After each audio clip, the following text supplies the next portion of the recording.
तो एक तो ये कंफर्म हो जाना चाहिए कि जो बाउंड्री है वो सरफेस है जिसका काम होगा दो डिफरेंट मीडियम को अलग करना। Boundary is surface which separate two different medium. ये इंपॉर्टेंट बात है, टू डिफरेंट मीडियम यानी टू डिफरेंट मीडियम। अब ऐसा मत कर लो कि आपने एक सरफेस बना दिया और आपने कहा इधर भी एयर है और उधर भी एयर है, सेम एयर है, कोई डिफरेंस नहीं है दोनों के बीच में, तो फिर इस वाली सरफेस का कोई मतलब नहीं है, फिर ये बाउंड्री नहीं है। तो बाउंड्री एक ऐसी सरफेस होती है जो दो डिफरेंट मीडियम को अलग करती है। और अगर हम एक स्ट्रेट लाइन बनाते हैं इसके लिए, हमने एक स्ट्रेट लाइन बना दी और आपको बताया कि इस स्ट्रेट लाइन के इस तरफ जो मीडियम है वो सपोज कर लिया ए है और उस तरफ जो मीडियम है उसको मान लिया बी है। तो इस वाली स्ट्रेट लाइन का मतलब है प्लेन बाउंड्री। प्लेन बाउंड्री, जो बाउंड्री है वो बिल्कुल प्लेन है। प्लेन बाउंड्री का मतलब हो गया फ्लैट बाउंड्री। और भी अगर इसको मीनिंगफुल बनाए तो फ्लैट बाउंड्री का मतलब हो गया कि इस बाउंड्री का जो रेडियस ऑफ कर्वेचर है, क्योंकि जो लोग फ्लैट होते हैं उनका रेडियस ऑफ कर्वेचर क्या होता है, इनफाइनाइट होता है। और अगर हम ऑप्टिक्स में बाउंड्री के लिए लाइन को स्ट्रेट ना करके कर्व कर दें और फिर आपसे कहें कि इस कर्व सरफेस के इस तरफ मीडियम ए है और उस तरफ मीडियम बी है, तो आप तुरंत समझ जाएंगे कि ये वाली बाउंड्री फ्लैट नहीं है। ये कैसी बाउंड्री है, कर्व बाउंड्री। Curve boundary. तो हमारी जो आज की क्लास है वो इस पर फोकस है, कर्व बाउंड्री पर। आपके पास में एक कर्व बाउंड्री होगी जिसके इस तरफ मीडियम अलग होगा और दूसरी तरफ मीडियम अलग होगा। तो जो कर्व बाउंड्री होगी उस कर्व बाउंड्री के कुछ टर्म्स होते हैं, जैसे फ्रेश एक कर्व बाउंड्री हमने और बना ली। हमने कहा कि इस बाउंड्री के इस तरफ जो मीडियम है वो y है और दूसरी तरफ जो मीडियम है वो x है, कर्व बाउंड्री के। तो कर्व बाउंड्री का एक टर्म होता है पोल। ये पोल है। पोल जो है वो कर्व बाउंड्री की सरफेस पर होगा। पोल इज मिडिल पॉइंट, ये मिडिल पॉइंट होगा और कहां पर होगा, at surface of curve boundary. At surface of curve boundary. तो पोल वाला पॉइंट जो है आपको दिखाना चाहिए कि पोल जो है वो एक ऐसा पॉइंट होगा जो कि कर्व बाउंड्री की सरफेस पर होगा। कर्व वाली बाउंड्री का सेंटर ऑफ कर्वेचर भी होगा। ये मेंशन आपको करना पड़ेगा। जैसे ही कर्व बाउंड्री आपके सामने आए या आप किसी क्वेश्चन को पढ़ करके ये जज कर लेते हो कि बाउंड्री कर्व है, तो अब अगर आप उस क्वेश्चन को करना चाहते हो, सॉल्व करना चाहते हो, तो रफली आपको कर्व बाउंड्री बनानी पड़ेगी। कर्व बाउंड्री में पोल को दिखाना चाहिए, क्वेश्चन आसान हो जाएगा। फिर एक पैरामीटर होता है centre of curvature. Curve boundary का centre of curvature, centre of curvature को हम कैपिटल C से लिखेंगे। तो कर्व बाउंड्री का सेंटर ऑफ कर्वेचर कैसे दिखाओगे, इस कर्व बाउंड्री को इमेजिनेशन से पूरा करो। जैसे आप इस कर्व बाउंड्री को इमेजिनेशन पावर का यूज करके पूरा करोगे तो आपको अपनी आंखों के सामने किसकी पिक्चर दिखाई देगी, एक सर्कल की पिक्चर दिखाई देगी। आप स्फीयर भी कह सकते हो, क्योंकि जब सरफेस कोई होती है और वो अगर पूरी होगी तो क्या बनाएगी, स्फीयर बनाएगी। तो जैसे ही आप इस कर्व बाउंड्री का इमेजिनेशन से कंप्लीट ज्योमेट्री करोगे तो आपको स्फीयर की पिक्चर नजर आएगी। उसी स्फीयर की पिक्चर को दिमाग में रखते हुए सेंटर डिटेक्ट कर लो और यही सेंटर आपकी कर्व वाली बाउंड्री का क्या है, सेंटर ऑफ कर्वेचर। तो centre of curvature search it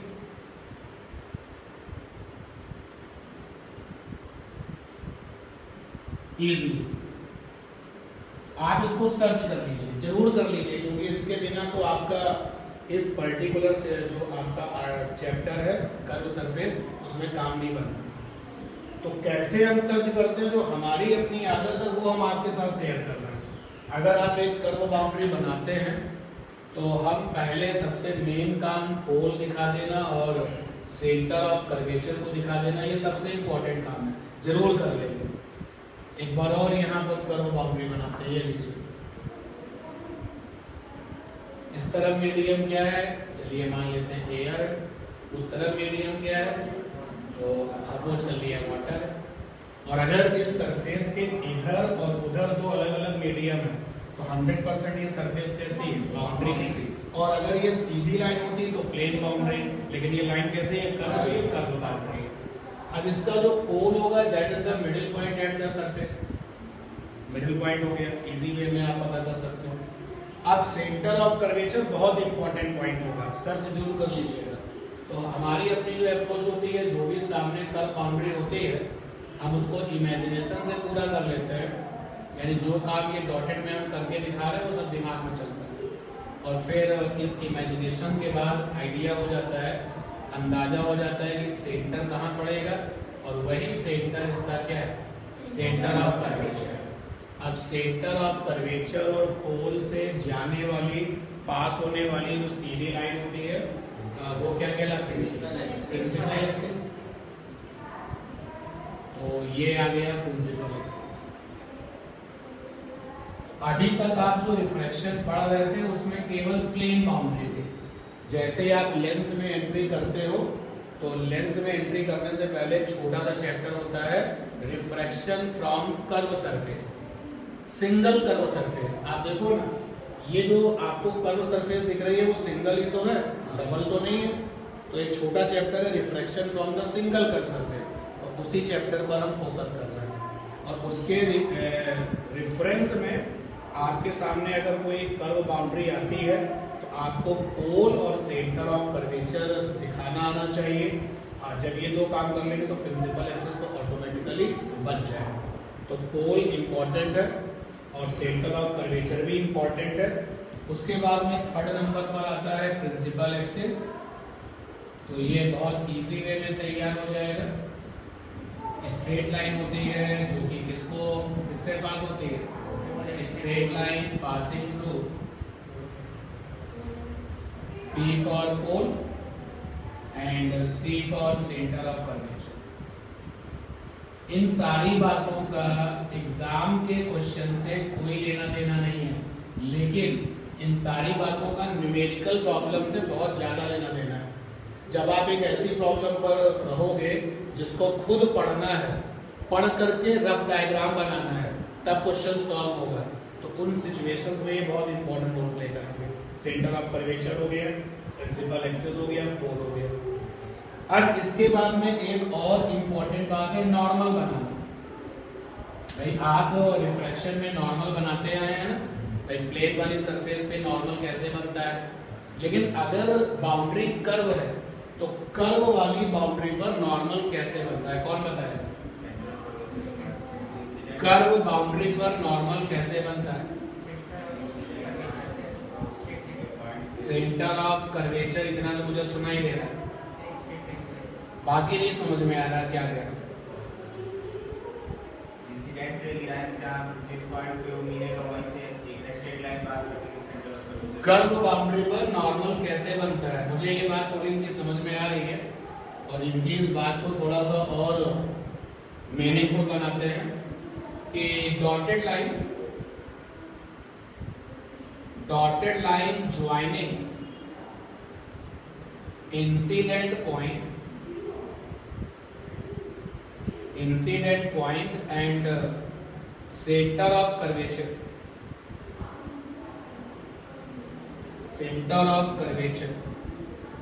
gives a normal. Dotted line joining incident point and center of curvature, इसको यहां लिखते हैं, सब ये रफ वर्क चल रहा है। Centre of curvature gives a normal। अगर आप ये सोचें कि सर नॉर्मल बनाने का कोई और दूसरा तरीका भी होता होगा, आंसर है नहीं होता है। ये यूनिक तरीका है in case of the curve boundary. Curve boundary पर नॉर्मल कैसे बनता है? तो इंसिडेंट पॉइंट और सेंटर ऑफ कर्वेचर को मिलाने पर जो लाइन आती है that is called the normal. अब जैसे यहाँ दो डायग्राम बने हुए हैं, सपोज कर लो कि लाइन जो है वो कहीं से आएगी और सरफेस पर गिरेगी। चलो मान लेते हैं कि लाइट ये आ रही है, ये देखिए लाइट कहां से आ रही है? जहां से आ रही है वो सोर्स। तो लाइट मीडियम एक्स से आ रही है और कहां जाएगी? मीडियम वाई में जाएगी। और बिगनिंग ऑफ द रिफ्लेक्शन से ये पता चल चुका है, कोड वर्ड होता है कि medium one is medium from which light comes, from which light comes.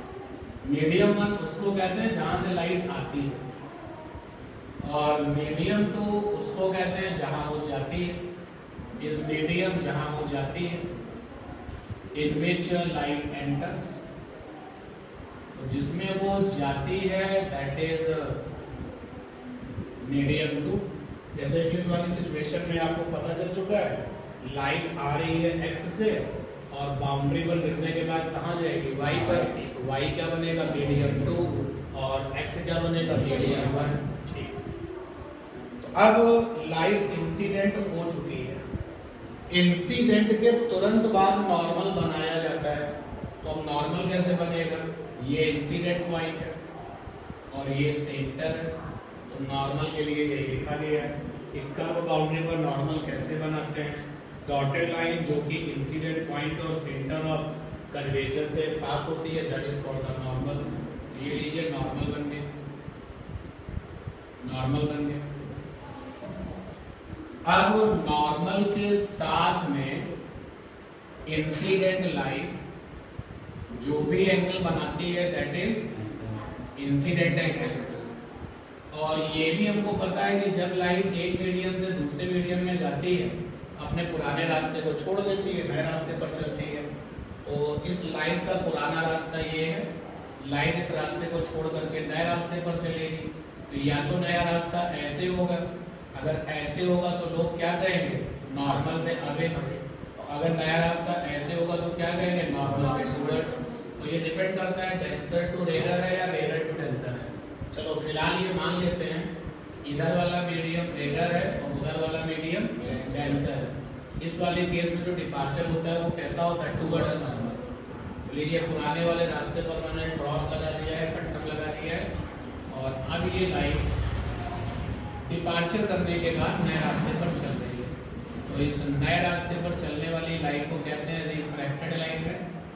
और ये रिफ्रैक्टेड लाइन रे नॉर्मल के साथ जो भी एंगल बनाती है that is called the R refraction angle. तो बातों ही बातों में पॉइंट सारे रिवाइज कराए जा रहे हैं और सिंगल कर्व सरफेस से रिफ्रैक्शन कैसे दिखाएंगे। सब लोग ध्यान दें कि अगर आपको कोई ज्योमेट्री बनानी है, सबसे पहले इंसिडेंट, इंसिडेंट के बाद क्या बनाइए? नॉर्मल, उसके बाद आगे बढ़िए, कभी गलती नहीं होगी। चलिए यहाँ पे ट्राई करते हैं।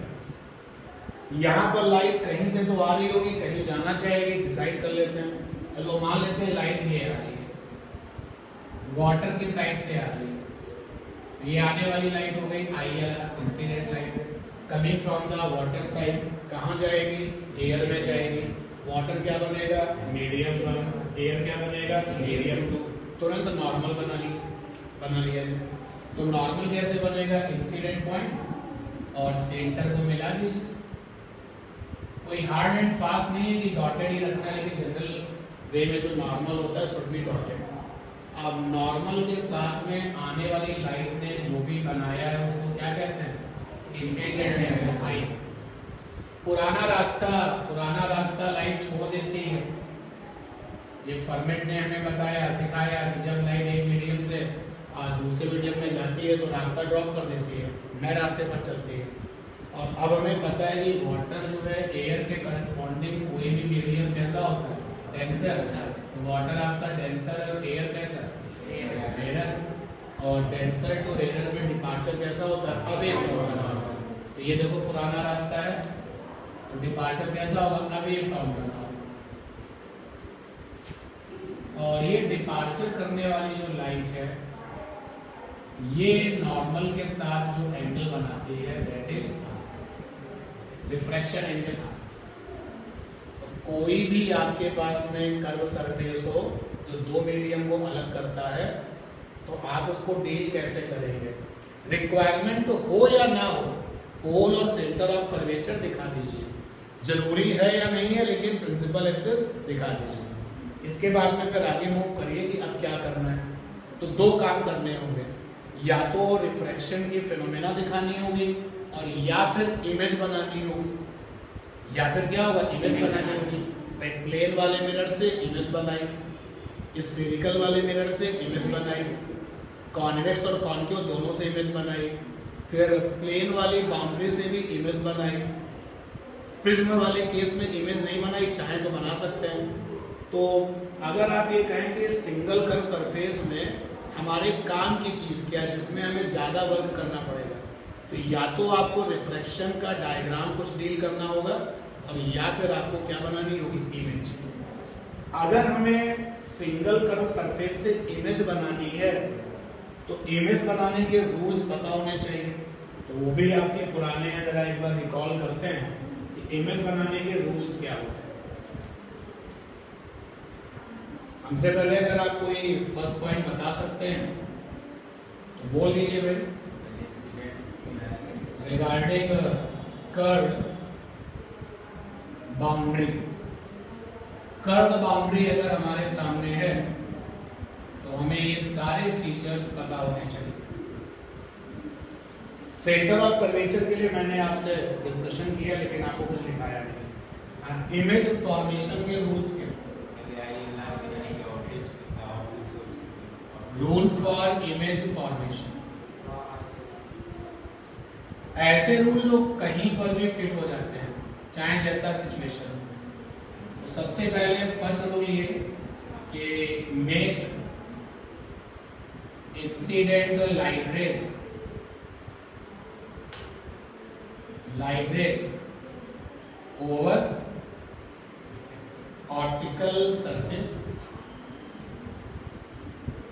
अगर वो ऑप्टिकल सरफेस मिरर है तो मिरर पे गिराओ, अगर वो ऑप्टिकल सरफेस लेंस है तो लेंस पर गिराओ, अगर वो ऑप्टिकल सरफेस प्रिज्म है तो प्रिज्म पर गिराओ, अगर वो ऑप्टिकल सरफेस कांच का गुटका है तो उस पर गिराओ, अगर वो ऑप्टिकल सरफेस कर्व्ड बाउंड्री है तो उस पर गिराओ। Doesn't matter the optical surface कैसी है, जैसी है उस पर सबसे पहले लाइट को गिरा दीजिए। इंसिडेंट लाइट रेज यानी दो या दो से ज्यादा जो रेज आप गिराएंगे वो है या तो दो होंगी या दो से ज्यादा, और हमारे सिंप्लिसिटी के लिए कितनी होती है, दो मोर देन सफिशिएंट होती है। उसके बाद क्या करते हैं, second number so optical phenomena. अगर हम आपके सिलेबस की बात करें तो ऑप्टिकल फिनोमेना में या तो परावर्तन होगा, रिफ्लेक्शन, और या फिर क्या होगा, रिफ्रैक्शन। तो so optical phenomena according to rule, इस पर ध्यान देना। आपकी मर्जी से ऑप्टिकल फिनोमेना नहीं चलेगी, रूल की मर्जी से चलेगी। जैसे यहां पर ये रूल कहता है कि डेंसर टू रेयर में डिपार्चर कैसा होता है, अवे फ्रॉम द नॉर्मल, तो रूल को फॉलो करते हुए ऑप्टिकल फिनोमेना दिखा दीजिए। इसके बाद फिर जब ये काम कर लिया तब नंबर 1 ऑप्टिकल फिनोमेना के बाद, ऑप्टिकल फिनोमेना के बाद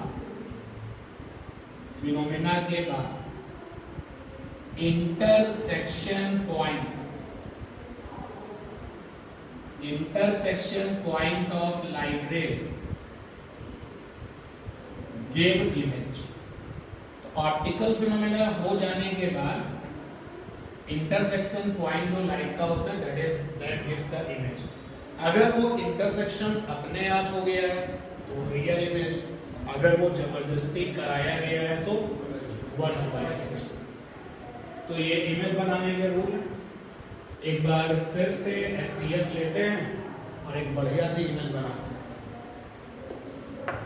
ध्यान देना, image formation by SCS full form बताओ। Single curved surface, single curved surface. ये मैंने एक SCS बना दी है, चाहे जरूरत हो या ना हो, प्रिंसिपल एक्सेस जरूर होना चाहिए, पोल जरूर होना चाहिए, सेंटर ऑफ कर्वेचर 101% होना ही चाहिए, बिना इसके तो आप आगे बढ़ेंगे। इस समय बोर्ड पर जो मैंने SCS बनाई है, जो बोर्ड पर मैंने SCS बनाई है, आप जरा बताइए वो कॉन्वेक्स है या कॉन्केव है? आप बताइए। जो SCS single cut surface board पर बनी है, हम उसको कॉन्वेक्स कहें या कॉन्केव कहें?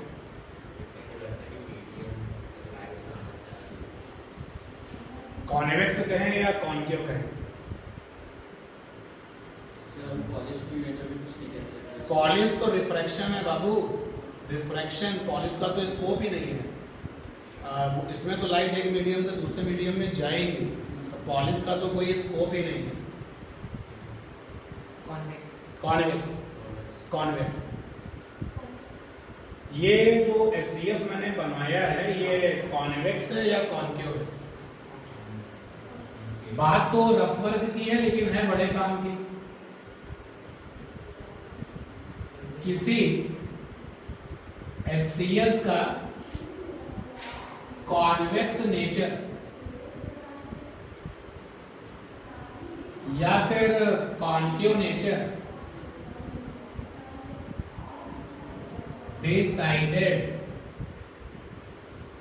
डिसाइडेड बाय ऑब्जेक्ट पोजीशन या फिर इंसिडेंट लाइट रेज। कोई भी SCS तब तक कॉन्वेक्स नहीं होता, तब तक कॉन्केव नहीं होता, जब तक कि फैसला ना हो जाए कि लाइट इंसिडेंट कैसी है। मैं आपको दिखाता हूं। सपोज कर लो ऑब्जेक्ट ये रखा है, लाइट ऐसे गिरेगी जब, अब जब लाइट इस SCS पर गिरेगी तो गिरने वाली लाइट के सामने जो सरफेस है वो कैसा है? कॉन्वेक्स है। अब ये सरफेस कैसा है? कॉन्वेक्स है। लेकिन सोचो कि अगर ये ऑब्जेक्ट इस साइड होता,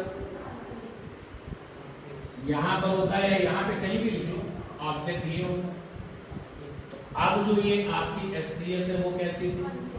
अब क्या हो गया? कॉन्केव।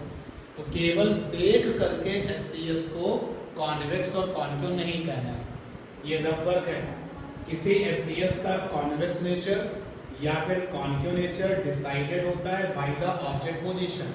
जैसे ऑब्जेक्ट ये है, तो ऑब्जेक्ट अगर ये है तो सामने वाली सरफेस अंदर की तरफ धसी हुई है, यानी कि कॉन्केव।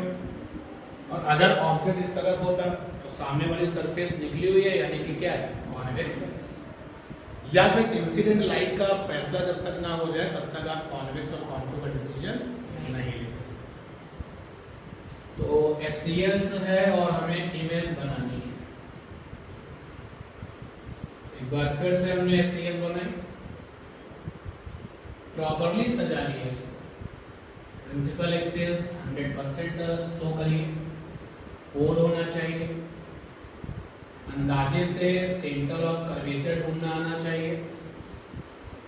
आप लोगों के लिए कोई ये मुश्किल काम नहीं होगा इमेजिनेशन पावर यूज करना, सभी लोग कर लोगे। और प्रिंसिपल एक्सेस और पोल और सेंटर ऑफ कर्वेचर, ये रहा ऑब्जेक्ट।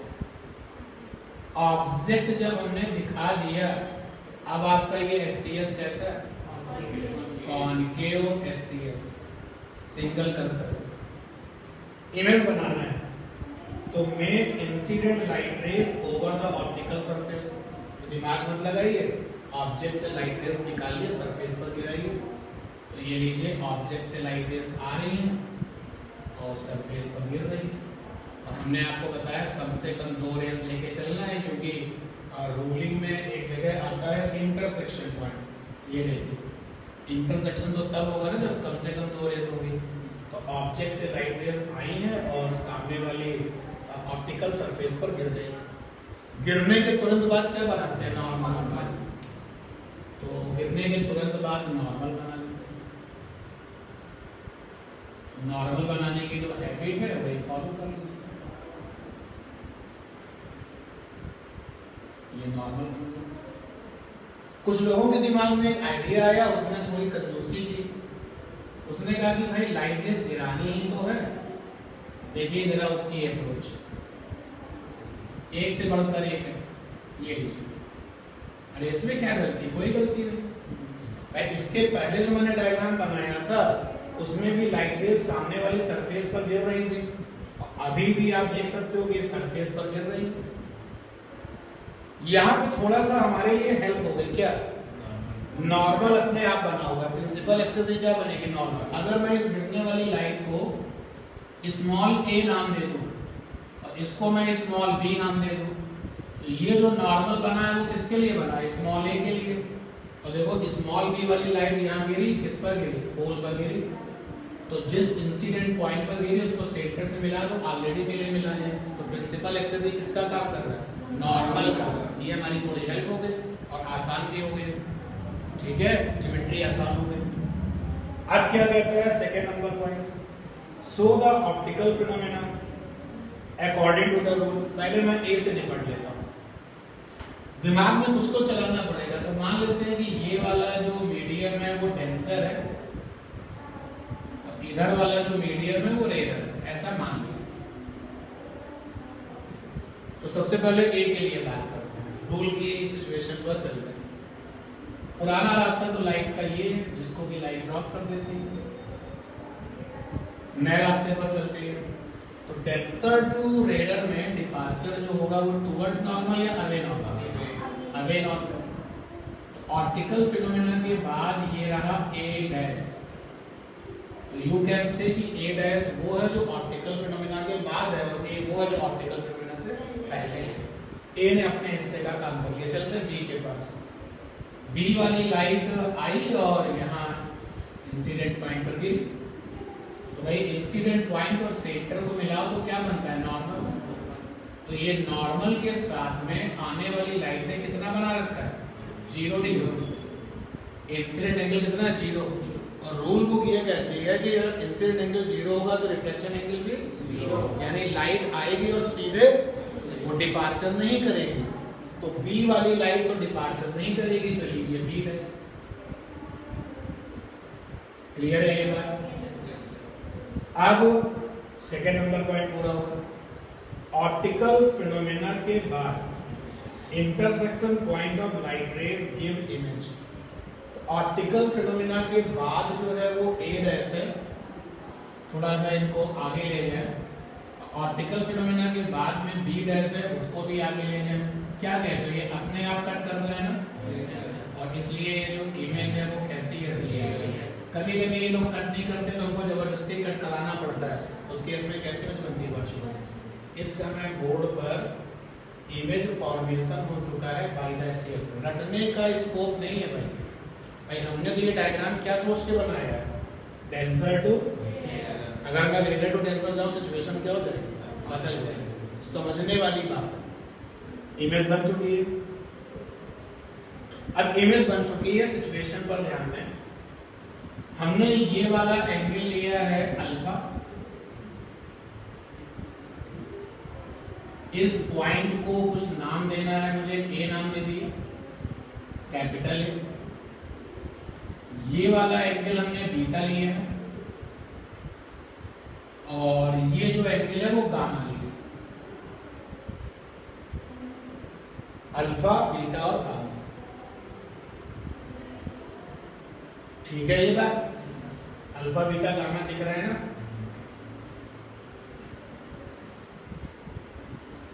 ध्यान से आप देखो, कहीं कोई डाउट हो तो बता सकते हो। अल्फा एंगल आपने लिया है, बीटा लिया है और गामा लिया है। उस डायग्राम को मैं थोड़ा कॉपी करता हूं। ये O है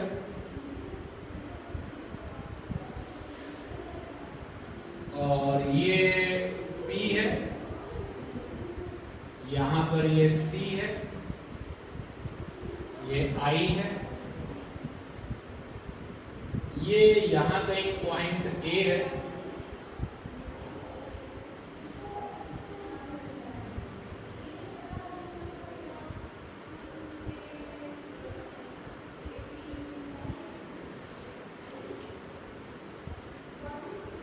ये रहा ए। तो ये हमारे लिए अल्फा है, ये बीटा है और ये गामा। ठीक है इतनी बात। और आगे देखो, What do you think about this? ये क्या है? आई है, पहचाना? अरे ये तो इंसिडेंट लाइट ने नॉर्मल से जो बनाया वो आई है, यानी ये आई आ गया, यहां पर ये आई आ गया। और थोड़ा सा नॉर्मल को मैं हाईलाइट कर रहा हूं क्योंकि नॉर्मल की अभी बड़ी जरूरत है यहाँ पर। ये वाला एंगल क्या है? आर है, रिफ्लेक्शन एंगल है। इधर वाले डायग्राम में भी मैं नॉर्मल को हाईलाइट करता हूँ, ये नॉर्मल है। तो ये जो एंगल है ये क्या है? आर। ठीक है, उसी डायग्राम से इस डायग्राम को हमने कॉपी किया। अब आप देखो कि इस वाले ट्रायंगल में जो ये ट्रायंगल है,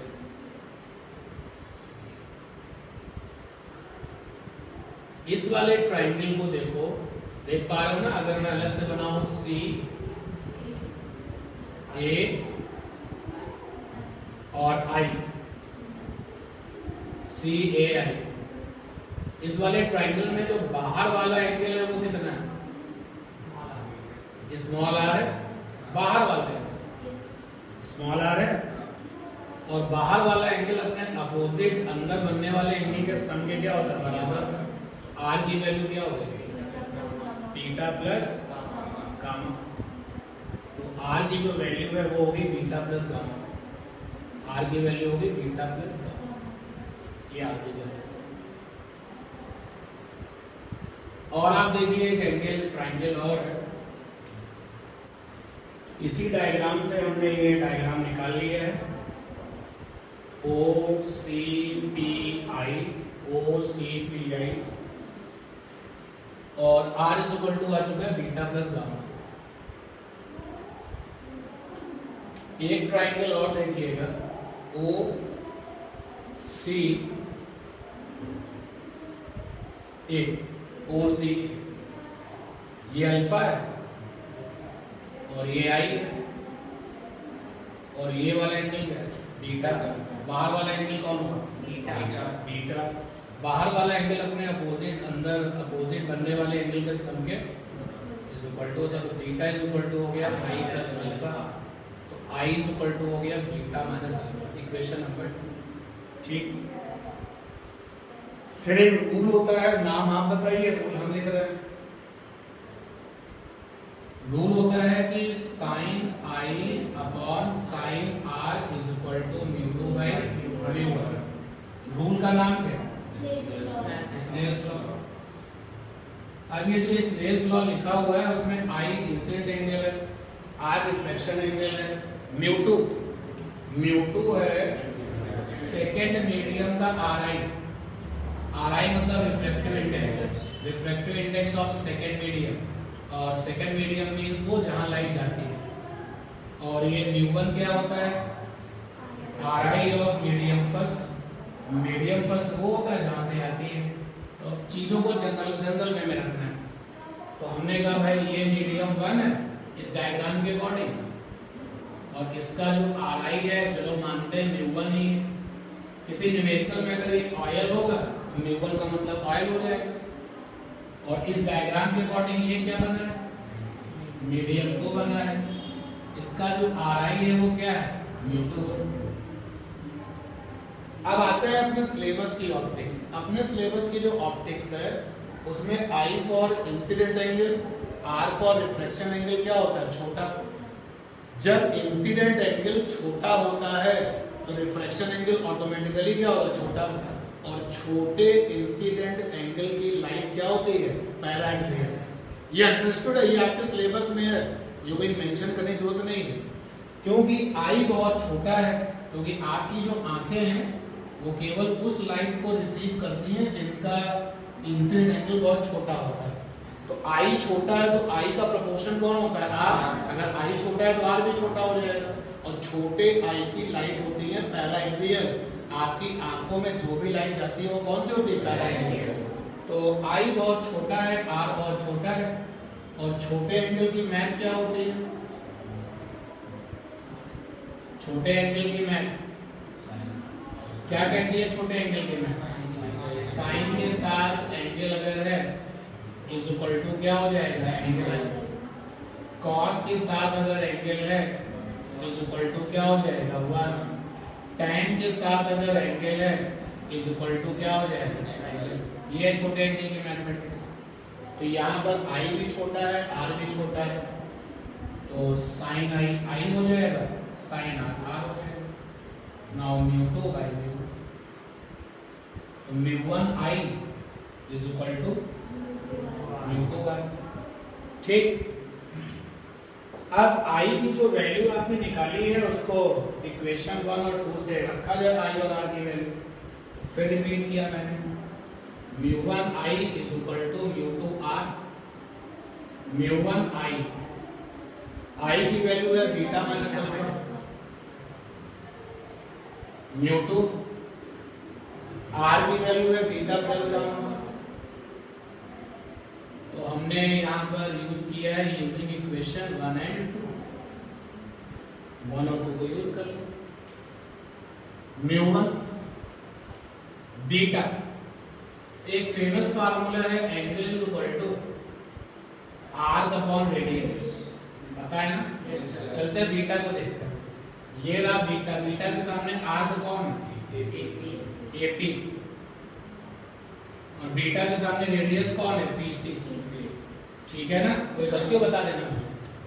अल्फा मिला, अल्फा के सामने आर्क कौन है, एपी, रेडियस कौन है, पी। ये हो गया म्यू 2, बीटा के सामने आर्क है एपी, रेडियस में है पीसी, और प्लस गामा, आर्क है एपी और गामा के सामने आर्क है एपी, रेडियस में कौन है, पीआई। सही है ये आर्क एपी जो है लेफ्ट और राइट से कॉमन होकर कट गया, यहां से आ गया mu 1 by PC minus mu 1 by PU is equal to mu 2 by PC और प्लस म्यू 2 बाई पीआई। ठीक है, क्लियर नहीं बात। अब म्यू 1 बाई पीसी, अच्छा PC is a radius of curvature, PC is a radius of curvature, PC is a radius of curvature, capital R से लिखते हैं। पीओ, पीओ इज ए वस्तु की दूरी, यू से लिखते हैं। PI is a distance of image, V से लिखते हैं। लेकिन साइन के साथ ये रहते हैं हमेशा, इनको जब भी हम इंट्रोड्यूस करते हैं किसके साथ, साइन के साथ। तो वेरी इंटरेस्टिंग पॉइंट है। अब साइन कन्वेंशन के भी रूल हम जानते हैं। ऑर्डिनरी वे में अगर हम बोलें कि साइन कन्वेंशन के रूल क्या है, तो u हमेशा रियल ऑब्जेक्ट का कैसा होता है, नेगेटिव। u हमेशा नेगेटिव होता है। रियल इमेज अगर बने तो v कैसा होता है, पॉजिटिव। मिरर में नेगेटिव, रिफ्लेक्शन में पॉजिटिव। अगर रियल इमेज परावर्तन से बनी है, रिफ्लेक्शन से बनी है, तो v कैसा होगा, नेगेटिव। अगर रियल इमेज रिफ्लेक्शन से बनी है तो v कैसा होगा, पॉजिटिव। और ऑब्जेक्ट का u हमेशा कैसा होता है, नेगेटिव। अब आते हैं रेडियस ऑफ कर्वेचर पर।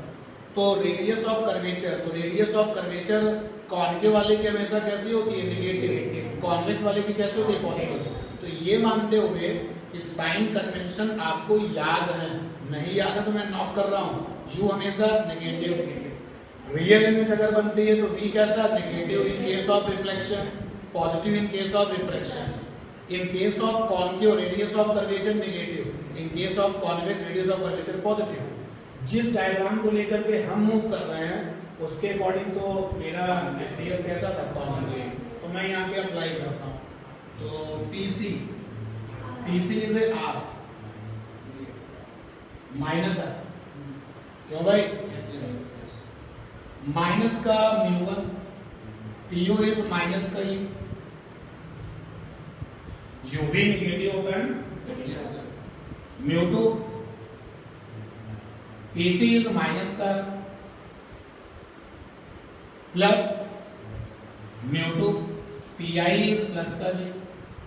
रियल इमेज परावर्तन में तो भी नेगेटिव, रियल इमेज डिफ्रैक्शन में तो भी पॉजिटिव। तो ये सिचुएशन आ चुकी है। एक स्टेप मैं और लिखता हूं, उसके बाद रिजल्ट आपके सामने होगा। म्यू1 बाई यू माइनस का म्यू2 बाई आर प्लस का म्यू2 बाई बी। ठीक है, ओके। अब ये मैं इधर ले जा रहा हूं, इसको उधर ले जा रहा हूं। जब ये इधर आएगा तो क्या बनेगा? Mu two by R minus mu one by R is equal to mu two by B minus mu one by. SCS के लिए फार्मूला मिल चुका है, सिंगल कर्व सरफेस के लिए ये फार्मूला लिखा हुआ है।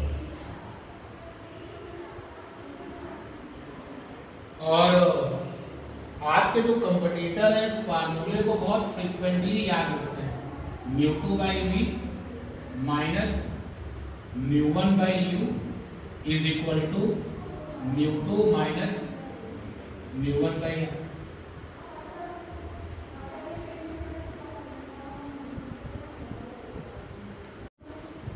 तो अब हमारे पास में जो सीखने के लिए पॉइंट है, फॉर एससीएस,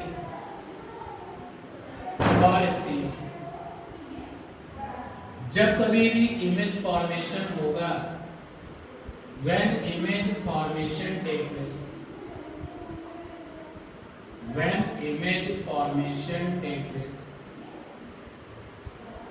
जब कभी भी एससीएस से इमेज फॉर्मेशन होगा, देन तो जो कॉन्सेप्ट हमें नहीं छोड़ना है वो ये यूजिंग कॉन्सेप्ट होता है mu two by V minus mu one by V is equal to होता है mu two minus mu one by R. थोड़ा सा मेरा कॉन्फिडेंस आप बढ़ा दीजिए। यू क्या है? अरे नहीं यार, ऑब्जेक्ट डिस्टेंस, यही बताओ। Object distance from SCS, optical surface से वस्तु की दूरी। एससीएस ने इमेज बनाई है तो SCS optical surface. Also you can say pole, ये भी कर सकते हो। वी क्या है? Image distance from SCS. And what is capital R? Radius of curvature. Centre of curvature की सरफेस से जो डिस्टेंस होती है that become radius of curvature. तो सेंटर ऑफ कर्वेचर की सर्चिंग कर लेते हो तो उसके बाद सरफेस से जो डिस्टेंस होती है that is called the radius of curvature. And most important म्यू1 क्या है? RI of medium 1।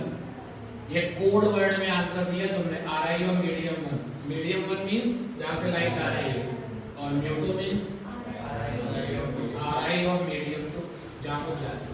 ये कॉन्सेप्ट हो गया। और ये जो फार्मूला है ये आपको हर बार यूज करना होगा with sign convention. Use with sign convention. अगर आपको फटाफट स्टाइल वाला साइन कन्वेंशन आप भूल गए हो तो मैं याद दिला दूं कि फॉर रियल ऑब्जेक्ट वो होते हैं जिनको तुम छू सकते हो।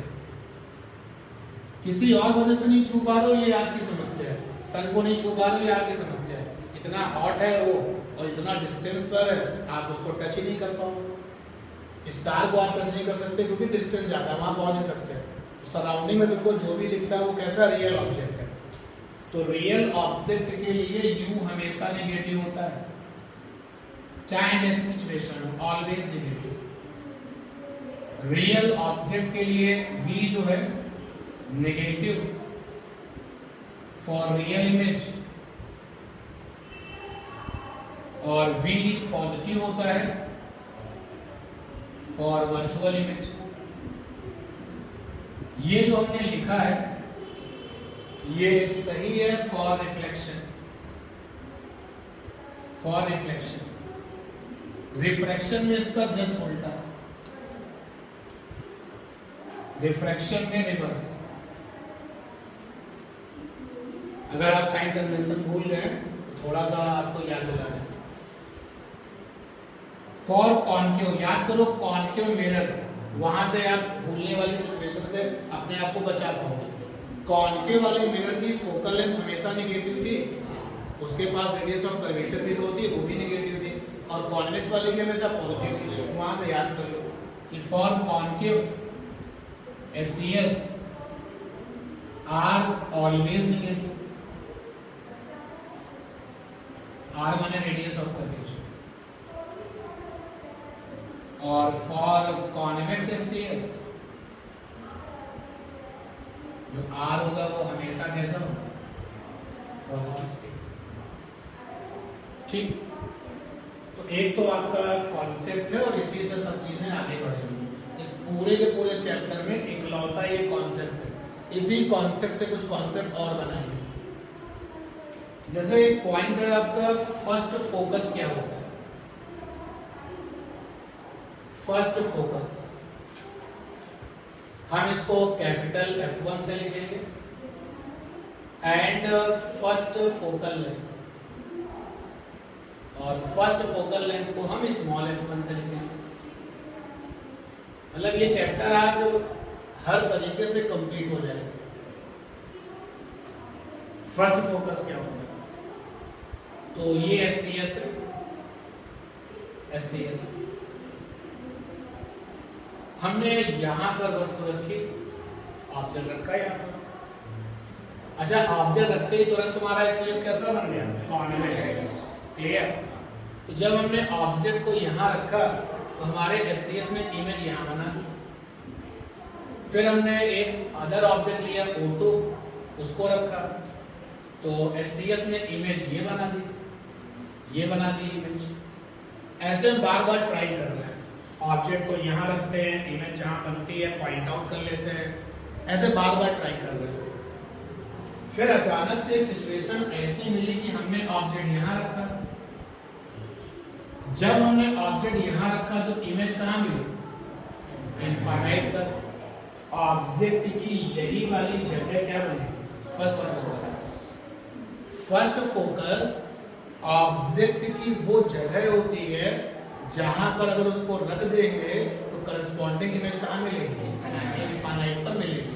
पूरा क्लियर है, चाहे SCS कॉन्वेक्स हो या फिर कैसा हो, कॉन्केव हो। तो what is first focus, answer आ चुका है कि first focus capital F1 is such position of object, such position of object for which या corresponding to which, for which image form at infinite। ठीक है ना। इसका मतलब ये हो गया कि फर्स्ट फोकस पर हमेशा कौन प्रेजेंट होगा, ऑब्जेक्ट, कभी इमेज प्रेजेंट नहीं होगी। ये थोड़ा ट्विस्ट करके क्वेश्चन पूछता है कि first focus is a position for, option दिए हैं, ऑब्जेक्ट ऑलवेज, दूसरा ऑप्शन है इमेज, तीसरा है दोनों, आर्टिस्पेटिक लगाओगे, ऑब्जेक्ट ऑलवेज। अब फर्स्ट फोकस तुमने ढूंढ लिया है, तो फर्स्ट फोकस की SCS से जो दूरी है that is the first focal length. भाई देखा जाए एक बार फिर से मैं आपके लिए डायग्राम बना रहा हूं। ये SCS बनाया तुमने, तो तुमने दावा किया कि सर ऑब्जेक्ट को जब यहां रखते हैं इमेज कहां बनती है, इनफाइनाइट पर बनती है। तो हमने कहा ये जो जगह है इसको फेमस कर दो, ये क्या है, फर्स्ट फोकस। तो SCS से ये जो डिस्टेंस है, रूल बुक में डिस्टेंस कौन सी है, ये वस्तु की दूरी, इसी का नाम है फर्स्ट फोकल लेंथ। यानी फर्स्ट फोकल लेंथ एक प्रकार की क्या होती है, डिस्टेंस ऑफ ऑब्जेक्ट। ये ऐसा डिस्टेंस ऑफ ऑब्जेक्ट होता है जिसके लिए इमेज कहां बनता है, इनफाइनाइट पर, यानी डिस्टेंस ऑफ इमेज क्या हो गया, इनफाइनाइट। तो यहाँ पर आपका आ गया फर्स्ट फोकल लेंथ, उसके लिए भी फॉर्मेलिटी पूरी कर लें कि फर्स्ट फोकल लेंथ किससे लिखेंगे, small f is distance of first focus. देखिए मैं हमेशा LL2 जहां पे फर्स्ट फोकस वहां का f कैपिटल, जहां पर फोकल लेंथ वहां का f स्मॉल। तो first focal length is distance of first focus from optical surface, और हमारी वाली ऑप्टिकल सरफेस का नाम क्या है, SCS। ठीक, ये तो हो गया तुम्हारे आइडियल वे में चीजें। और कीप इन माइंड, अपने दिमाग में कैसे रखें चीजों को, तो कीप इन माइंड में ऐसे चले कि जब u बराबर f1 तब v बराबर क्या, इनफाइनाइट। क्योंकि एक्चुअल में जो फर्स्ट फोकल लेंथ है वो वस्तु की दूरी है, हमेशा के लिए याद रखिए इस चीज को। मैं सपोर्टिंग डायग्राम बना के कुछ कर नहीं सकता, क्योंकि मैं जो डायग्राम बनाऊंगा वो कैसा होगा, स्पेशल। कभी कॉन्वेक्स होगा सिचुएशन तो कभी क्या होगा, कॉन्केव। बट ये जो चीजें लिखी गई वो हमेशा के लिए यूजफुल है। चलो जरा इस चीज को उठाओ और यहाँ पे अप्लाई करो, देखते हैं भाई ये फंडा किसके लिए, SCS के लिए। और अभी हम SCS की बात कर रहे हैं, तो ये रफ करके दिखाते हैं आपको, बाद में रफ करते हैं। μ2 by v, μ1 by u, μ2 minus μ1 by r, μ2 by v, v क्या है, इनफाइनाइट। μ1 by u, u क्या है, 4, μ2 minus μ1 by r, ये तो 0 हो गया, क्रॉस मल्टीप्लाई करो, f1 बराबर क्या है, माइनस का μ1r अपॉन μ2 माइनस μ, यानी SCS के लिए अगर कोई फर्स्ट फोकल लेंथ निकालने का न्यूमेरिकल है तो for SCS f1 is equal to minus का μ1r अपॉन μ2 माइनस μ। भूल मत जाना विद साइन कन्वेंशन, क्योंकि ये रिजल्ट तुमने जिस फंडे को लगा के निकाला है, जिस फंडे को लगाया है ना, ये सब कुछ मांगता था विद साइन कन्वेंशन। इससे जो ये रिजल्ट आया है ये भी किसके साथ, विद साइन कन्वेंशन। तो फर्स्ट फोकल लेंथ की केवल बातें नहीं, आप उसका एक न्यूमेरिकल भी कर सकते हैं ना। एक क्वेश्चन लिखिए जल्दी।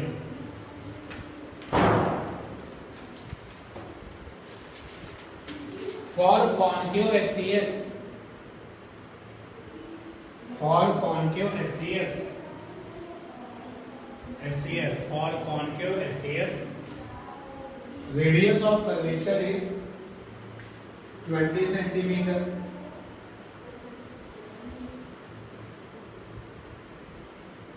Radius of curvature is 20 centimeter. Full stop. Concave SCS separate. Concave SCS separate air and water medium. Concave SCS separate air and water medium. Air and water medium. Comma. Object is in water medium. Object is in water medium. Object is in water medium. Find the first focal length. Find the first focal length. Waiting for answer. देखो question में निकालना है क्या, first focal length निकालना है। क्या निकालना, first focal length निकालना है। तो देखो भाई बताओ, फर्स्ट फोकल लेंथ निकालने का फार्मूला क्या है। अगर मेरा काम बिना डायग्राम के चल रहा है जरूरत नहीं, फर्स्ट फोकल निकालने का फार्मूला ये है,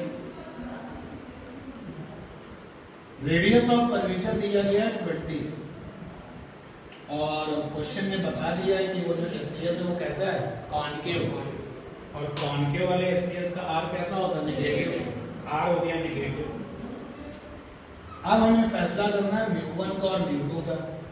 तो μ1 वो होता है जहां से लाइट आती है, तो क्वेश्चन में लिखा हुआ है कि ऑब्जेक्ट कहाँ बैठा है, वाटर में, तो लाइट कहाँ से चलेगी, तो लाइट कहाँ से आ रही है, वाटर से, यानी μ1 का मतलब क्या हो गया, वाटर, और वाटर का जो आर आई है वो कितना होता है, 4/3। अच्छा, एससीएस दो लोगों को अलग कर रहा है, वाटर और एयर। अब लाइट अगर वाटर से आ रही है तो 100% कहाँ जाएगी, एयर में जाएगी, तो μ2 = क्या होगा, एयर, और एयर का आर आई कितना होता है, 1, वैल्यू रख दीजिए। तो बिना डायग्राम के काम चल रहा है हमारा, -μ1 is 4/3, r is -20, और ये रहा μ2 is 1 -4/3। ऊपर तो हमको मिल गया f1 की वैल्यू 80/3, नीचे क्या आ गया, -1/3, 3 से 3 कैंसिल हो गया, f1 की वैल्यू होगी -80। ठीक है,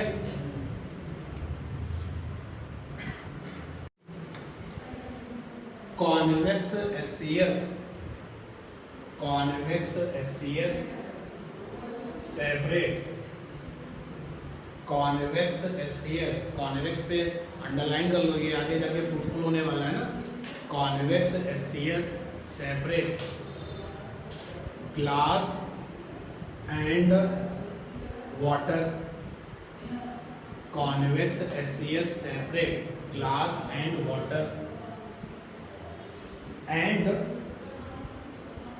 object is in glass medium, object is in glass medium, comma, radius of curvature 4 centimeter, radius of curvature 4 centimeter, full stop, find first focal length, find first focal length.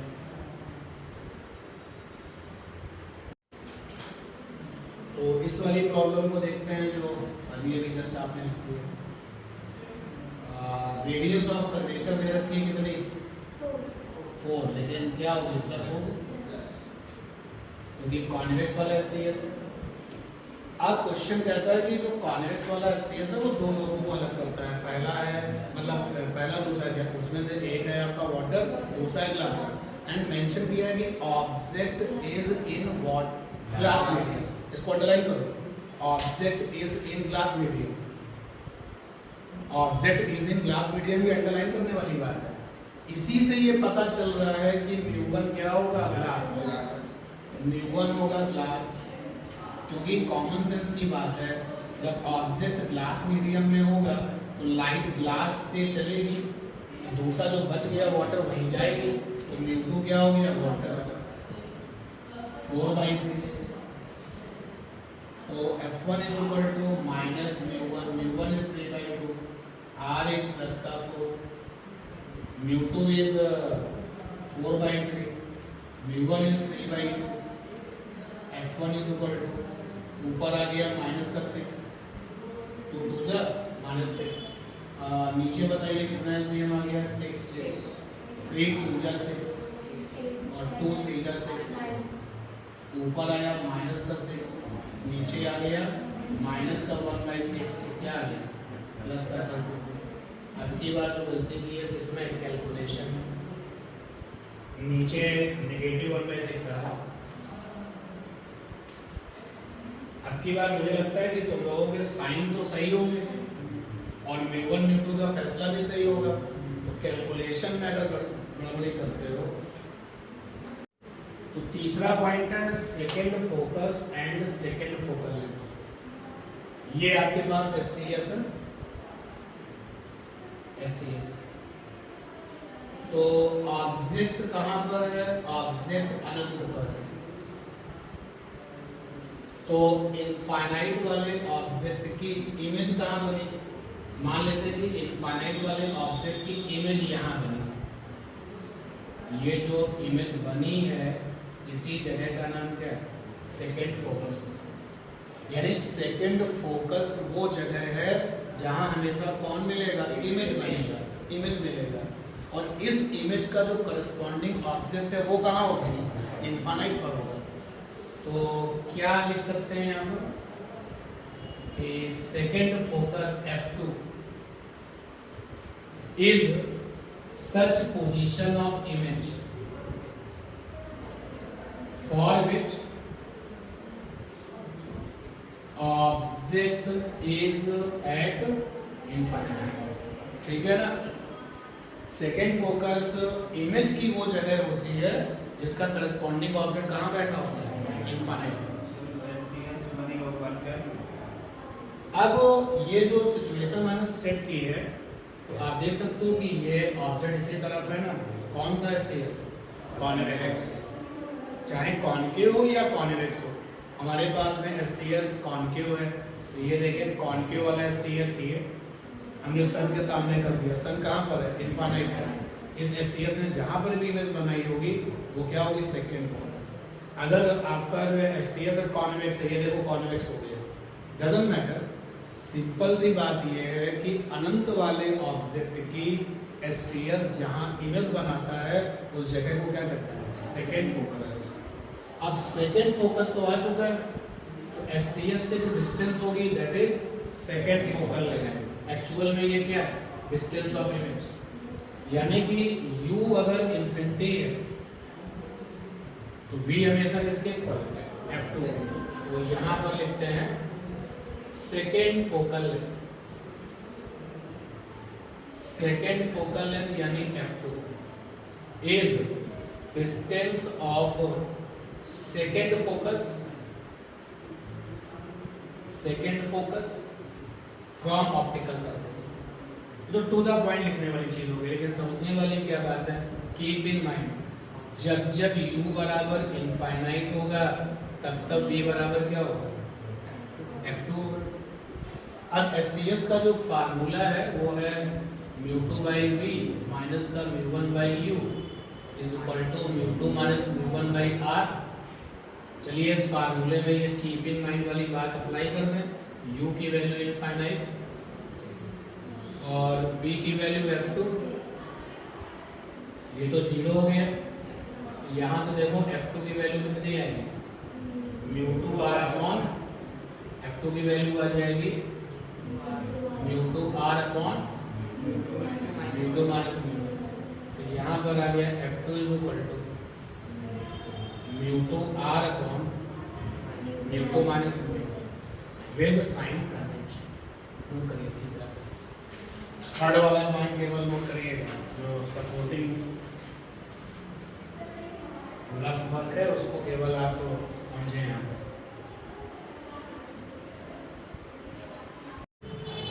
Question है आपका कि find the relation between first focal length यानी कि F1 and second focal length. Unsolved paper जाके देखिएगा जरूर। Unsolved paper देखने की आदत तो अभी से ही हो जानी चाहिए। ये रिलेशन फाइंड आउट करने को आता है। अब इस क्वेश्चन का आंसर आप कहां से पिक करेंगे? हार्डली ये क्वेश्चन 2 to 3 मार्क्स होगा। तो कहां से स्टार्ट करेंगे? For single cut surface, we know that. सीधे आप कॉन्सेप्ट पिक करेंगे। क्या मिला था हमको? F1 is equal to minus का μ1r अपॉन μ2 माइनस μ1 और F2 is equal to μ2r upon μ2 minus μ1। इसके पीछे की हिस्ट्री की कोई रिक्वायरमेंट नहीं, सीधे भी नॉट डिवाइड। तो डिवाइड करेंगे, सारे बड़े बच्चे यहाँ पर हैं, देखते हैं डायरेक्ट रिजल्ट क्या मिलेगा। बोलो भाई, माइनस का μ1/μ2, ये रिजल्ट आ गया, ये आंसर होगा। ठीक, इस रिजल्ट से चीज सीखने वाली है कि जो नेगेटिव आ रहा है उसका क्या मतलब है। नहीं, जो नेगेटिव आ रहा है उसका मतलब क्या है, सीखो। ये आंसर, बस इस क्वेश्चन का आंसर यहाँ तक हो गया। 2 to 3 मार्क्स होगा, और थोड़ा बहुत अगर एडिशनल कुछ करना है तो आपने फर्स्ट इक्वेशन लिखा और बता दिया r is radius of curvature, μ1 ये μ2 है, थोड़ा सा 1-2 लाइनों का स्पेस और आपका कवर हो जाएगा। यहाँ पर एक चीज समझने वाली है, जो रिजल्ट आया है उसमें जो राइट हैंड साइड है RHS क्या है, माइनस का μ1/μ2। तो right hand side is 100% negative value. ये हम कैसे कॉन्फिडेंस से बोल रहे हैं कि राइट हैंड हमेशा नेगेटिव होगा? ये इसलिए कॉन्फिडेंस से बोल रहे हैं बिकॉज μ1 और μ2 क्या है, μ1 एंड μ2 आर पॉजिटिव वैल्यूज। भाई रिफ्रैक्टिव इंडेक्स जो होते हैं वो हमेशा कैसे होते हैं, पॉजिटिव होते हैं। तो रिफ्रैक्टिव इंडेक्स हमेशा पॉजिटिव वैल्यूज होती हैं। तो कंफर्म है कि μ1 आपका पॉजिटिव होगा, μ2 आपका पॉजिटिव होगा, तो इस नेगेटिव का कुछ हो पाएगा? नहीं हो पाएगा। लेकिन राइट हैंड साइड 100% हमेशा नेगेटिव आएगा। तो right hand side is equal to क्या, लेफ्ट हैंड साइड, क्योंकि राइट हैंड साइड पक्का नेगेटिव है, लेफ्ट हैंड साइड भी कैसा होना चाहिए, नेगेटिव होना चाहिए। तो क्योंकि RHS इज नेगेटिव, इसलिए LHS शुड बी नेगेटिव। तो ये आया कि LHS नेगेटिव होना चाहिए, should be negative. Should be negative का मतलब हो गया means F1/F2 means F1/F2 one having positive value और अदर है नेगेटिव वैल्यू। भाई F1/F2 नेगेटिव कब आएगा, जब F2 कह दे कि हम पॉजिटिव है तो फिर F1 क्या कहे कि हम नेगेटिव है, और जब F1 कह दे कि हम नेगेटिव है तो F2 क्या बोलेगा। यानी कि क्वेश्चन आया, एक थ्योरी का कॉन्सेप्ट तैयार हो गया कि फर्स्ट फोकल लेंथ और सेकेंड फोकल लेंथ के साइन एक जैसे नहीं हो सकते। अगर फर्स्ट फोकल लेंथ प्लस में है तो सेकेंड फोकल लेंथ माइनस में होगा, अगर सेकेंड फोकल लेंथ प्लस में है तो फर्स्ट फोकल लेंथ में होगा माइनस में। तो यहाँ से हमने ये सीख लिया कि F1 F2 never having same sign, same sign. Clear ये बात? जो सेकेंड वाली फोकल लेंथ है वो प्रैक्टिकली निकाली जा सकती है। फर्स्ट फोकल लेंथ को प्रैक्टिकल निकालना पॉसिबल नहीं है, क्योंकि फर्स्ट फोकल लेंथ कंफर्मेशन ही कभी नहीं मिल पाएगा। भाई अगर मैं एग्जांपल के लिए सपोज कर लो, इस लेंस को मैं SCS समझ लूं और आपसे बोलूं कि इसका फर्स्ट फोकस निकालो, तो ऑब्जेक्ट कहाँ हो जिसके लिए इमेज अनंत करो। तो ऑब्जर्वर की तरह से अगर हम अपने आप को ले जाएं तो हम कभी अनंत वाली इमेज को देख ही नहीं पाएंगे। तो हम कैसे कंफर्म करेंगे कि ऑब्जेक्ट यहाँ पर है तो इमेज जो है अनंत पर है। लेकिन सेकंड फोकस निकालना हो बहुत आसान है, सीधे सीधे ऑप्टिकल सरफेस को किसके सामने कर दिया, सन के सामने कर दिया, इमेज कहीं ना कहीं बनेगी जो भी आपको दिखेगी। तो फर्स्ट फोकस को मैथमेटिकली निकाला जा सकता है, प्रैक्टिकली नहीं निकाला जा सकता। लेकिन सेकेंड फोकस को मैथमेटिकली भी निकाल सकते हैं और प्रैक्टिकली भी निकाल सकते हैं।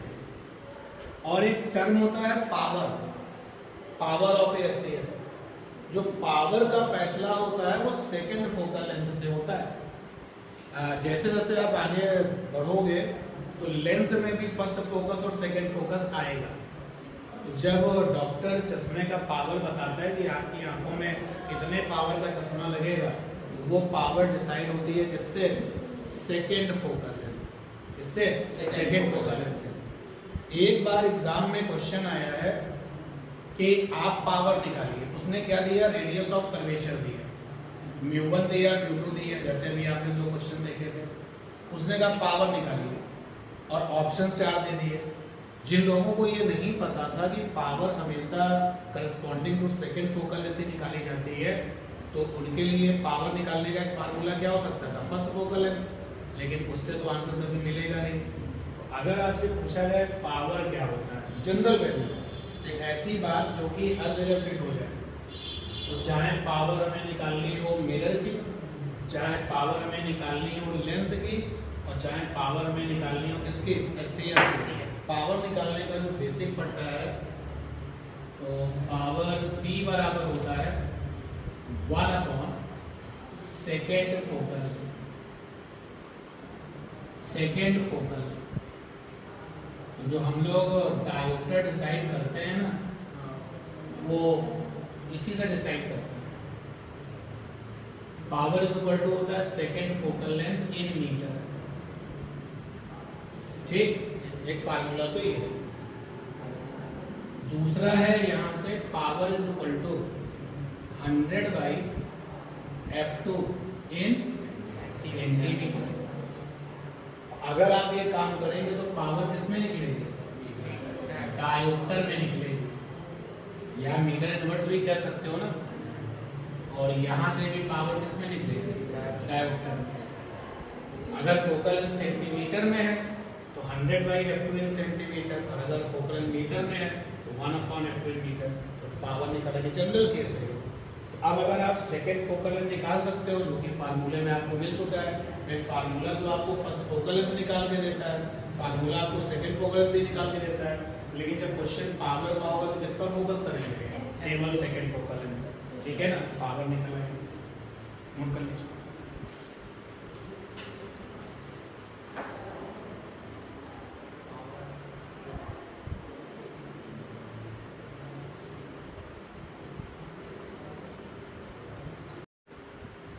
SCS की एक जबरदस्त प्रॉब्लम रहती है। एक आपके पास स्फीयर होता है, पहले तो आप डिसाइड करो क्या स्फीयर SCS है। अगर ये ग्लास का स्फीयर है तो क्या ये SCS है।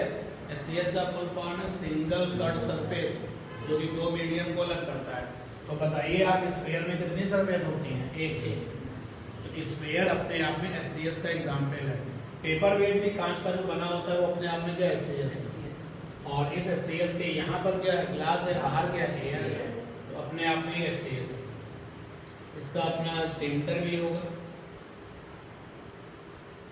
प्रिंसिपल एक्सिस भी होगा। भाई अगर आप इस वाली सरफेस को काउंट करोगे तो पोल ये होगा, अगर आप इस वाली सरफेस को काउंट करोगे तो पोल ये होगा। आप किस तरफ खड़े हैं, अगर आप इस तरफ हैं तो आपके लिए SCS का ये वाला पार्ट है, अगर आप इस तरफ खड़े हैं तो फिर SCS में काम कौन करेगा, ये। भाई पूरा स्फीयर जो है सिंगल सरफेस है, और आप किस तरफ खड़े हैं तो आप उस तरफ की सरफेस को ही आप काउंट करो। अगर आप स्फीयर के अंदर हैं, अगर आप ऐसे हैं, आपके लिए सामने वाली सरफेस कौन सी, ये वाली। अगर आप ऐसे हैं तो कौन सी सरफेस है, ये वाली। आप यूज तो केवल एक ही सरफेस का करेंगे ना। तो क्वेश्चन रहता है कि हम एक ऑब्जेक्ट लेते हैं जो कि सेंटर से कुछ डिस्टेंस पर रख देते हैं। पहले हम इस क्वेश्चन को थ्योरेटिकली कर रहे हैं। ये ग्लास का स्फीयर है और सराउंडिंग में ये air. Object centre of curvature से कुछ डिस्टेंस पर रखा हुआ है। हम इधर की तरफ हैं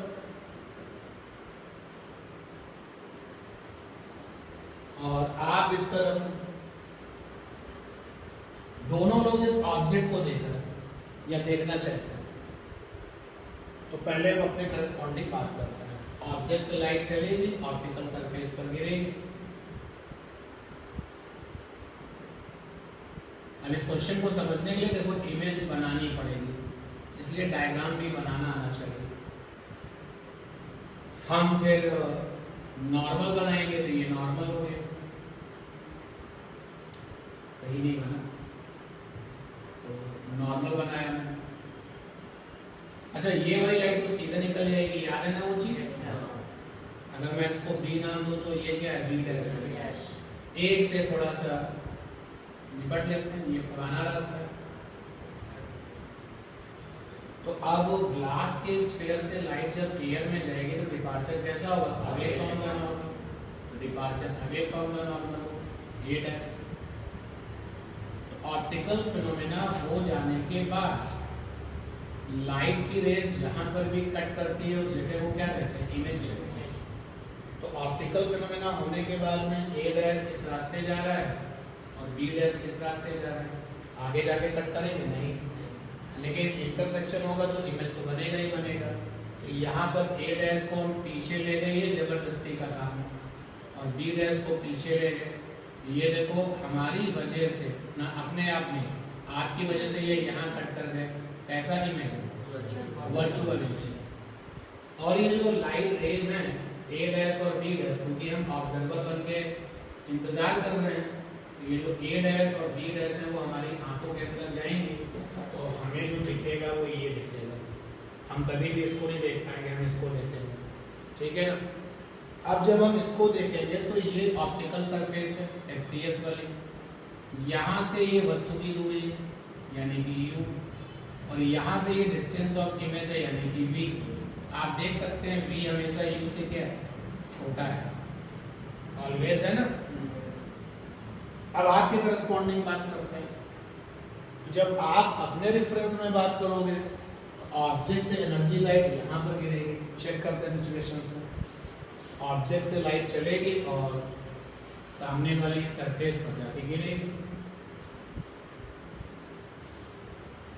और फिर से आप फॉर्मेलिटी करोगे, नॉर्मल बनाओगे, ये तो सीधे निकल जाएगी। अगर मैं इसको बी नाम देता हूं तो ये बी डैश है, और इसको थोड़ा सा अच्छे से फ्रेम किया है।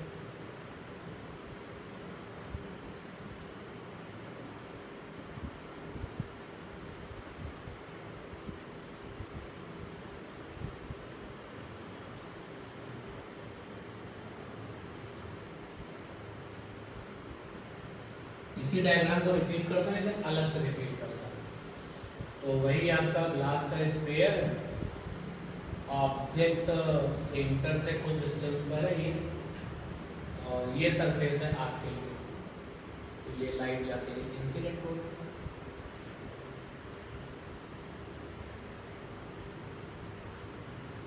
क्या सेंटर की तरह से लग रहा है? लगभग में लग रहा है, क्योंकि बहुत ज्यादा गड़बड़ी होती है ना, तो चीजें फिर जैसी होनी चाहिए वैसी आपको नहीं नजर आएंगी। ये वाली लाइन बी है, ये तो सीधे निकल जाएगी बी डैश, और ये रहा आपका नॉर्मल। ये पुराना रास्ता है जिसको हम कट लगा रहे हैं, ये ए है। तो ग्लास के स्फीयर से फिर लाइट कहाँ जा रही है? एयर में जा रही है। डिपार्चर कैसा होगा, टुवर्ड्स या away? Away from the normal departure होगा। तो ये ए डैश, अब ए डैश इस रास्ते है और बी डैश इस रास्ते है, आगे जाके कहीं मिलने की कोई पॉसिबिलिटी है? नहीं। तो जब पीछे आप ट्रेस करेंगे जो इमेज बनेगी वो कैसी बनेगी? इधर भी बन सकती है, इधर भी बन सकती है, बाहर भी बन सकती है, वो मैटर। समझने वाली जो बात है वो ये है कि यहाँ वाली सरफेस से ये ऑब्जेक्ट डिस्टेंस है और ये क्या है, इमेज डिस्टेंस है, और यहाँ का भी हमेशा यू से क्या बड़ा है। और ये छोटी सी बात कंसेप्चुअल प्रॉब्लम की तरीके से फेमस है। कैसी प्रॉब्लम?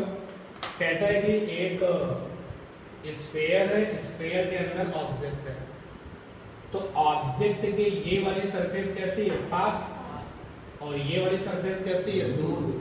तो पास वाली सरफेस से अगर इमेज बनाएंगे तो जो डिस्टेंस ऑफ इमेज है वो डिस्टेंस ऑफ ऑब्जेक्ट से कैसा होगा, छोटा होगा। अगर दूर वाली सरफेस से हम इमेज बनाएंगे, जो डिस्टेंस ऑफ इमेज है वो डिस्टेंस ऑफ ऑब्जेक्ट से क्या होता है, बड़ा। कंसेप्चुअल अप्रोच है कि कम यू बड़ा होगा, कम यू छोटा होगा। अब अगर हमसे ये भी पूछा जाए कि कितनी वैल्यू होगी ये बताओ, कोई प्रॉब्लम नहीं है। अगर हम पास वाली सरफेस के लिए बात करें तो तुरंत फंडा लगाएंगे μ2/v माइनस का μ1/u is equal to μ2 minus μ1/r। μ2 और μ1 और u की वैल्यू रख करके v निकल आएगा, वो तो एक अलग मैटर हो गया। लेकिन अगर कंसेप्चुअल में ये पूछा जाए कि what happen if object is placed inside the glass sphere and you observe this object from outside the sphere, what happen? So from the pass wali surface distance of image will be less than distance of object, and from for dur wali surface it will be greater than. Clear. इतनी छोटी सी बात पे question आता है। Even जो objective problem बनती है ना वो इसी बात पे सेट होती है। जैसे पास वाली सरफेस से v की वैल्यू u से कम आएगी। सपोज कर लो u की वैल्यू 10 सेंटीमीटर है तो v की वैल्यू 10 से कम आएगी ना, और दूर वाले के लिए v की वैल्यू 10 से क्या आएगी, ज्यादा। एक ऑप्शन ऐसा होगा जो 10 से क्या होगा, कम। बिना किसी सोल्यूशन के आपने उसमें क्या लगाया, टिक लगा दिया। और एक ऑप्शन ऐसा होगा जो यहाँ पर 10 से क्या होगा, ज्यादा। डिपेंड करता है कि कहाँ से पूछा गया। तो एक नोट लिख लो, नोट लिखिए। When object is placed